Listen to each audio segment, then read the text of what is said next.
Joining us now is OjyOkpe with stories trending around the world. Hello, Junix. Good morning, Dr. Abatim. How are you this morning? Good. Fantastic. Good morning, our favorite Nigerian wife. Don't mind those people. Someone sent me a message. Oji, please, can you stop calling her my favorite Nigerian? Well, you're my favorite Nigerian. Really? Can you please tell them that you don't mind? No, I don't mind. I don't mind at all. Disclaimer. I think it was even Dr. Abatim who started the nickname. Yes, actually. now I made it famous. Well, all right. We're missing Rufai today. You remain Nigerian wife for long. She's our Amen. Nigerian May you wife. receive the blessing of Chief Mrs. Sopra Benson. Yes. Who at 90 is still a Nigerian wife. Fantastic. I love that. I received that. We love you, Bimbai. Well, all right. Well, good morning to you, viewers. Let's begin what's trending by paying tribute to Jesutega Onokpasa, a prominent Nigerian lawyer, political commentator, and a former member of President Bola Ahmed Tinubu's campaign team who died on Monday, June 9th at the age of 49. Onokpasa was known for his vocal support of the All Progressives Congress and President Tinubu, often appearing on national television, including Arise News, to defend the administration's policies. He served on the APC Presidential Campaign Council during the 2023 general elections and was a key member of its policy committee. However, in 2025, Onokpasa publicly withdrew his support for Tinubu's potential re-election bid, citing rising insecurity, deepening economic hardship, and the administration's perceived failure to reward party loyalty. He became critical of the government, even stating in a recent interview that Tinubu has failed woefully in ruling Nigeria and may end up as a one-term president. Onokpasa is survived by his wife and children. The cause of his death, as well as funeral arrangements, are yet to be announced. May his soul rest in peace. Dr. Abatim, I believe that, he appeared on your program last on the Rise News channel here, and we did see that, he became quite vocal, towards the end of his life about, concerns with the Tinubu administration. Like I said, the cause of his death is yet to be announced, and funeral arrangements are yet to be announced as well.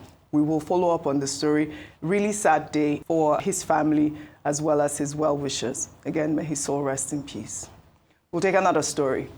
Remi, a former aide to President Goodluck Jonathan, has attempted to counter claims made by a journalist and director at Object TV, Segun Olawoye, who claimed in a viral video that 30 kilometers of the Lagos-Calabar Coastal Highway had not been completed as alleged by the Ministry of Works. Reno made his assessment by taking journalists from various media houses. We are at kilometer 19.5 and everything is verified by the mileage of the car, and that will be given video evidence, photographic evidence will be given to everybody present and members of the public if they so want. Right now we are at Okun Aja. People in government should not think that people who raise these objections are enemies of the state, are haters. No, they have a right. A lot of these people are patriotic citizens. When people raise questions like this, it is not possible to over-inform them. You can only under-inform them. It's not possible to over-inform them. You can only under-inform them. So give them the information. Bring them on here. If they insult you, look, under President Jonathan, I was the most insulted human being in Nigeria. Myself, Ruben Abati, and the president. And here I am. I'm 51 years old. I don't think the insults have done too much damage to me. All right, Dr. Abati, you and Reno Omokri there, he's saying that, it's important that the government listens to critics because it's not about the insults, it's about taking feedback. I believe that this conversation with Reno Omokri and, of course, the journalist who went out there, kudos to him, who went out there to find out whether or not the 30-kilometer had been completed is quite needless because Reno went there and our correspondent, Tokumbo Oyetunji, also went there. He stopped at 19.5 kilometers, but, our other reporter with the drone actually went there and did say that the road was disjointed, like what the journalist had said. But the fact still remains that about 30 kilometers or even more had been completed. It's just that it was disjointed. If you see the video that we have up there, if we can pull that up as well, we have seen that there's a whole 19.5 kilometers that had been completed at stretch, but there's still some sort of measures that need to be completed at this point. Dr. Abatim. Okay, very quickly, a number of things. Remi Omokri made a point that, look, the responsibility of a government is to provide information, and that government cannot over-inform the public. I think on that score he's right. 2, he says that, look, that stretch of road, 750 kilometers total, is going to open up the whole of that corridor, both to real estate, to tourism. Again, that is right. 3 is the distance between Lagos and Calabar. When I was, when I was an undergraduate in Calabar, it used to take us 12 hours to travel from Lagos to Calabar. You would take the entire stretch of the old road from Lagos to Benin, Benin to Onitsha, Onitsha to Owerri, Owerri to Aba to Ikorishi, to Ikwaransa, to Ikoripene, before you get to Calabar. You stop at the Calabar Stadium before you will find our way to Etagbo, to get to the campus. But now, that entire stretch of over 12 hours, by the time this road is constructed, you will spend just about 4.5 hours to get to Calabar. So as somebody who has traveled from this side to that side for a period as a teenager, I think it's something, that is a major worthy legacy project. And that's why I don't join people in condemning the project.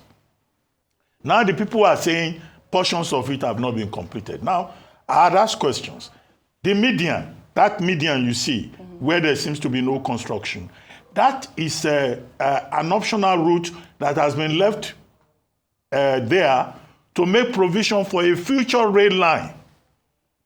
That's the explanation that I got. That in the future it's possible to put a rail line in that median, and then you can have, vehicles. You can also have a rail line. So provision has been made there. But what Remi Omokri has done is to travel up to 19.something kilometers, 19.5 kilometers, and to say, look, it is real. And as for skeptics who say, oh, they don't think that President Bola Ahmed Tinubu will complete the project. Well, it's for him a legacy project. I think that this kind of project that is a legacy project, he will be toying with the mind of Nigerians if he says he's not going to complete it. If he's lucky, he gets a second term in office, I believe that this will be a priority. And they are attacking the road from different sides, from the Calabar end, and this is the Lagos end that we're talking about. And there's a lot of commitment on the part of the Federal Ministry of Works. There are other ancillary issues about compensation, about setback, about who the contractor is and all that. No, those are another set of issues. But the big issue is that, the road is real and some progress has been made. Yes. And I think that we should just encourage government. But as Remi Omokri also pointed out, citizens have the right to ask questions. And if they ask questions, answers must be provided to those questions. Absolutely. And some of the question concerns tolling. How much is it going to cost the average Nigeria to pass that road? Also the fact that it's our money that is being used to build the road. So we want to know how much it is. And also, like Dr. Bati has raised, compensation. I mean, because the realignment, the people that were displaced because of realignment, those people are still asking us to, what is it that they're going to do with that whole corridor? Yeah, and the setback has now been increased from 250 meters to 500 meters. Some approvals that had been granted will now be revoked as well. That instruction has been given. So there's still a few complications. Now, I don't think the challenges are around the roads, the construction of the road and so forth. It's ongoing, yes. Like Dr. Abati said, there are a few questions, regarding some of the accountability issues if we're looking at costing, if we're looking at contractors and so forth. However, what raised this this resurgence of critique was people are asking, why are we doing all of this fanfare for 30 kilometers, only now to find that it's not even really 30 kilometers? So the question was really, was there need for the fanfare? And I think that's where we take the conversation back to, we've said this before and we say it again, that I think when the government is communicating, it's very important to just get to the point, to just communicate the point directly. We could have celebrated 20 kilometers, 19.5 kilometers, as opposed to the 30 kilometer stretch. That's number one. Number two, it was unnecessary. It was a little bit of drama that has become unnecessary because now people are countering it and so forth. What it does is it erodes public trust. It means that when there's communication, people will take it with a comma or a question mark. And we're trying to walk away from that. So when people raise their voices to critique, it's not because people are trying to fight the government or anti-government, but it's because we're trying to say, can we start this relationship all over again in a way that builds, that fosters trust, transparency, accountability between all those involved? Because now here people have gone to prove it. I'm glad that Reno Mokre has done this. I think this is a really good thing that he has done. But in future, like we've said with, remember there were issues around loans, several issues come up, and we just say, let's just be transparent in our communication so that that public trust isn't eroded. Well, you know what, to be fair, the contractor during the commissioning ceremony said almost 20 kilometers had been completed. Almost, he used the word almost, from the Lekki to the Okwaja axis, and then almost 10 kilometers. So this journalist just went there to, really fact check. But the problem was the fact that Reno had posted a picture saying that he was at the 30th kilometer, which really wasn't the fact. But he has come out to clarify what he was trying to say. And, we'll just say kudos to this administration because they have really done well with infrastructure at this moment. We'll take another story now. President Bola Ahmed Tinubu has returned to Abuja after spending 2 weeks in Lagos, where he celebrated the Eid-ul-Fitr festival. Well, the president was accompanied by the Lagos State Governor, Babajide Sanwo-Olu, and other government officials to the Murtala Mohammed International Airport, finally ending public speculation to a rift between the two leaders.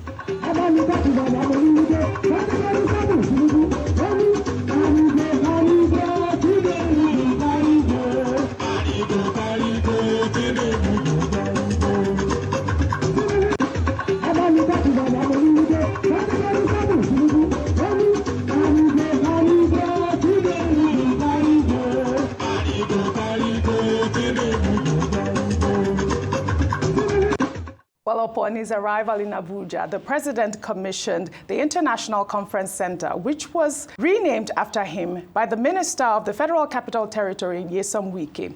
The renovated Abuja International Conference Center, now called Bola Ahmed Tinubu International Conference Center, was reconstructed with 39 billion naira and completed within 8 months, according to the FCT minister. President Tinubu commended Wike's excellent work and urged him to ignore busybodies and bystanders, emphasizing that Wike is a transformational leader with foresight, vision, and determination. Let's take a look. I'm greatly honored and happy to be here to reopen this International Conference Center as part of our determined effort to change the way we do things, to reflect us as people of quality, people of character, people of determination, people of great spirit. That's what we are. And I'm glad in this week you are reflecting that. Don't pay attention to the busybody and the bystanders. Whatever they say, continue with your good work. You are a transformational leader. You have the voice, foresight, the vision, and determination to succeed. Thank you very, very much. A transformational leader indeed. Well, during that ceremony, Wike, in what has become his signature style, showed off his dance moves during the unveiling of that ICC center. Let's take a look.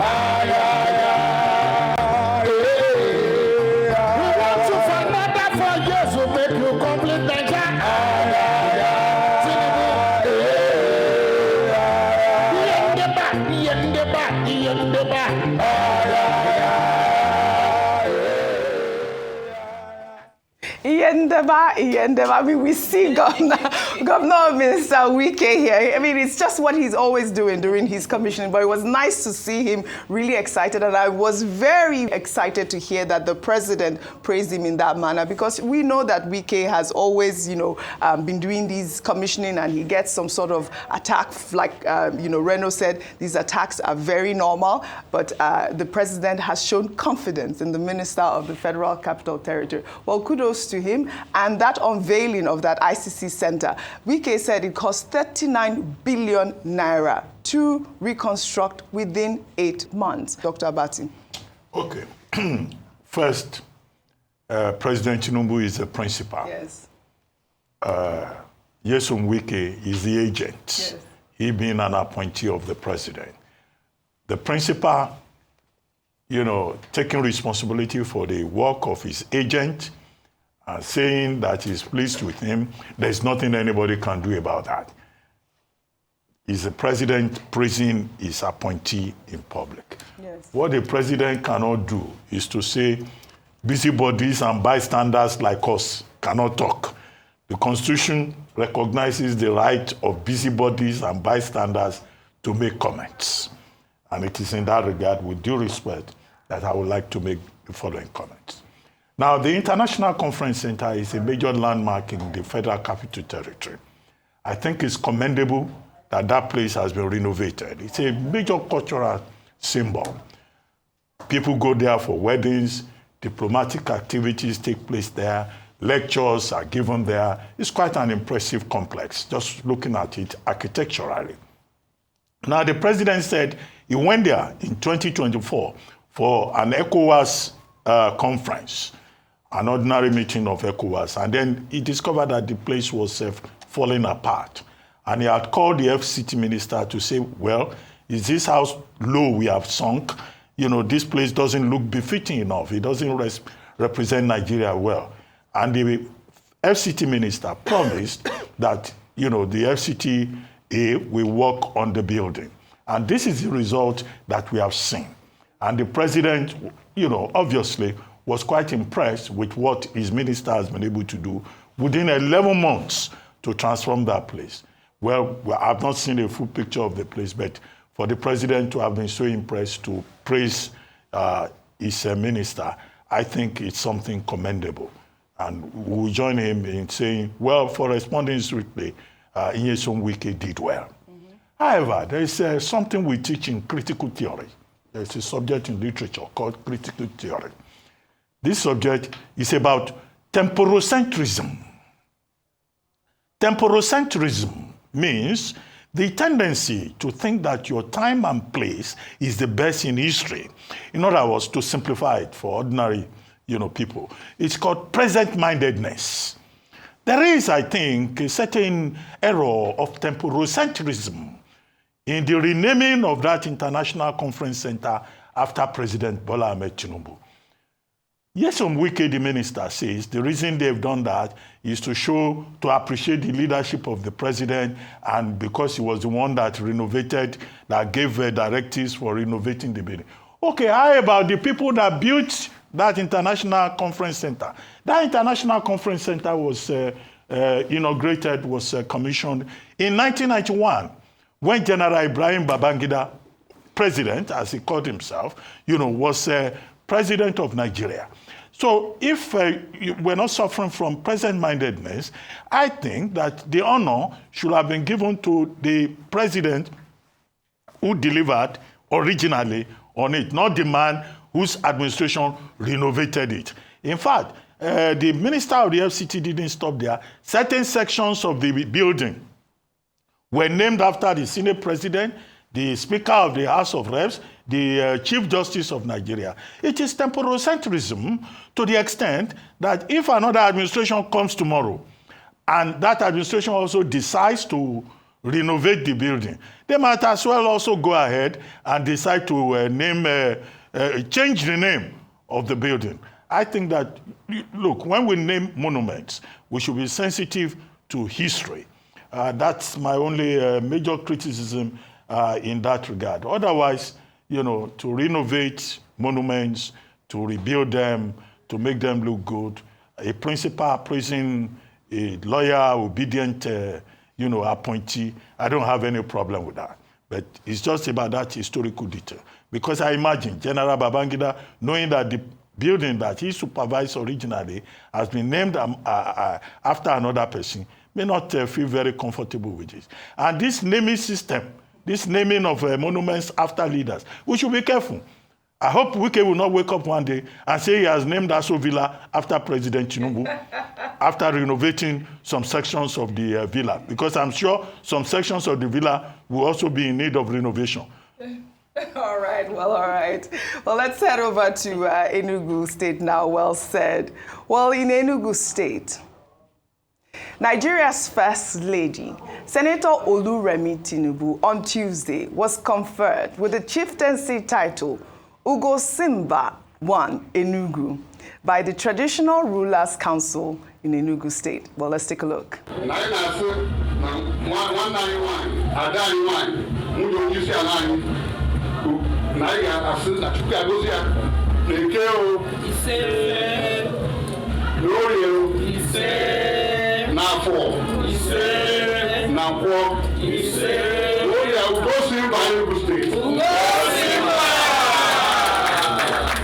Today is indeed a great honor to me personally and also to my family. I love your state. It's such a very peaceful state and a very peaceful ambience.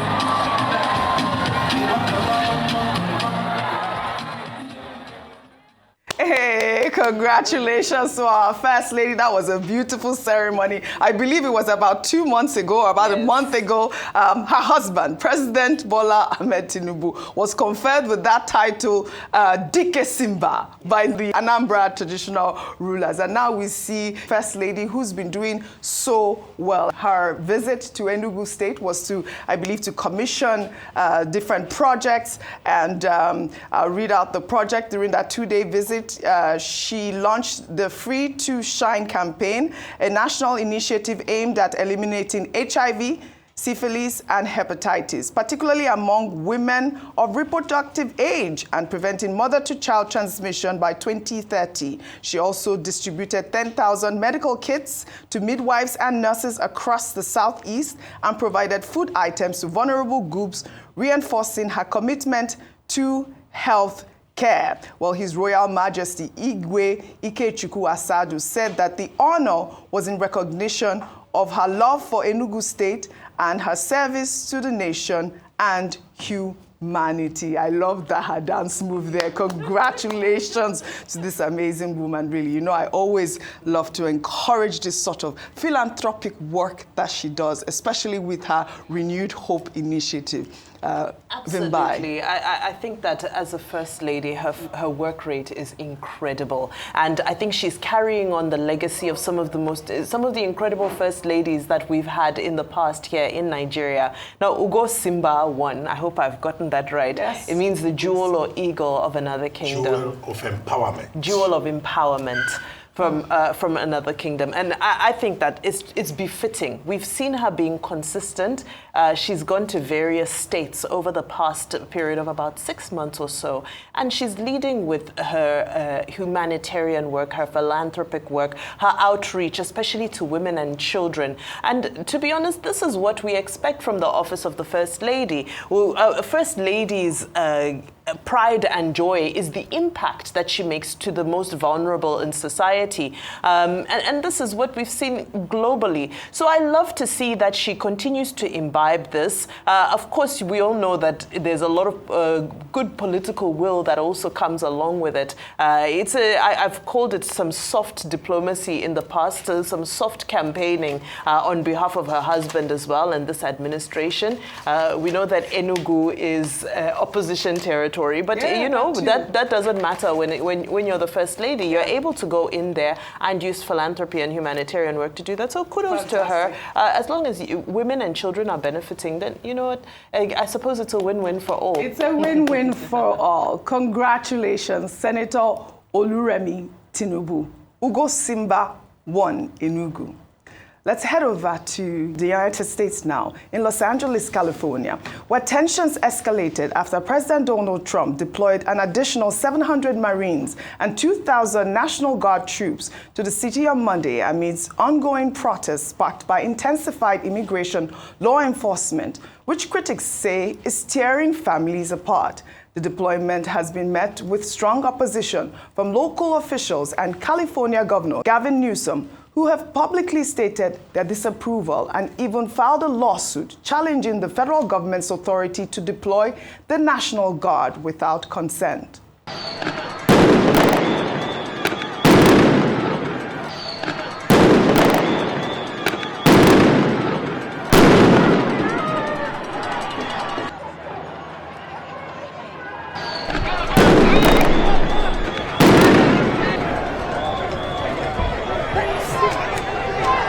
Well, the initial protests on Sunday involved some violence, but demonstrations on Monday were reportedly more peaceful. Despite this, President Trump defended the deployments, claiming that Los Angeles would have burned to the ground without the National Guard.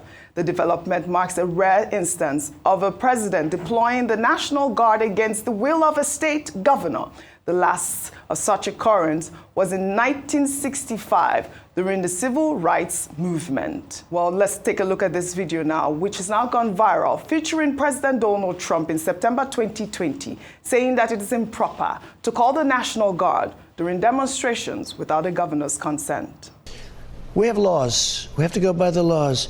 We can't move in the National Guard. I can call insurrection, but there's no reason to ever do that, even in a Portland case. We can't call in the National Guard unless we're requested by a governor. There you have it. Well, at the 2025 BET Awards held on Monday, the rapper Doechii used her acceptance speech for Best Female Hip-Hop Artist to condemn President Donald Trump's deployment of military forces to Los Angeles in response to the protest against ICE immigration raid. It sums up the reason for the protest, really. And we know that the deployment of nearly 5,000 military personnel, including the National Guard members and Marines, has cost the United States, guess what, $134 million. I just wanted to sum up what's going on in the United States. Well, still in the United States, more on the BET Awards. Nigerian Afrobeat star Ayra Starr won the 2025 BET Awards for Best International Act on Monday. The 22-year-old singer triumphed over a competitive field that included South Africa's Tyla, Nigeria's Remi, and Ghana's Black Sherif at the ceremony held in Los Angeles. This marks her first BET Award win after multiple nominations in previous years. Commando, commando, woman commando, commando, woman commando, commando, I seen a woman commando, commando. Fantastic. I mean, we haven't seen images from her awards, but she did clinch that BET Award, and we are really, really proud of her. I believe, you know, the last time was Tyla, and there was that confusion, but we are so proud. Nigeria, no, they carry last. Congratulations, Ayra Starr. We'll take our good news report now, highlighting Nigerian chess champion and founder of Chess in Slums Africa, Jesutega Onokpasa, who recently met with President Bola Ahmed Tinubu to present his Guinness World Record certificate for the longest chess marathon.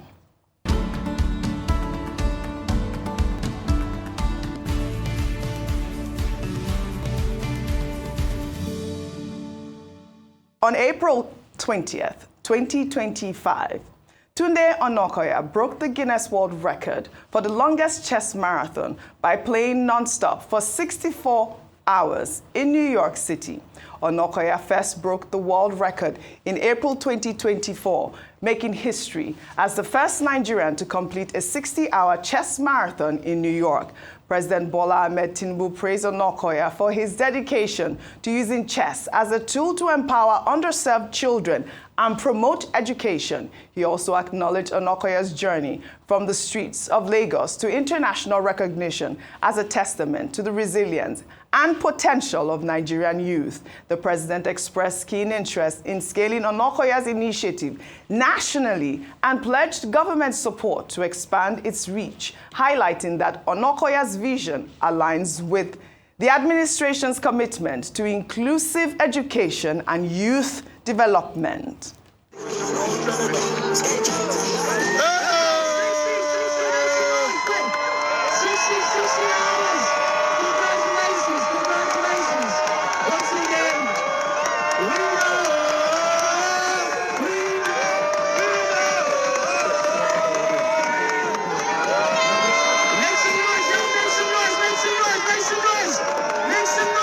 Congratulations, really. I mean, this is such an amazing feat. He is the first Nigerian to have 2 Guinness World Records with chess. I mean, the amazing thing that I love about this Tunde Onokoya is his initiative with chess in slum, being able to empower these our young children. And I'm glad that the president has said that he will collaborate with him and, you know, make the future generation greater. I'd love to thank you all for your great analysis, as always, on What's Trending.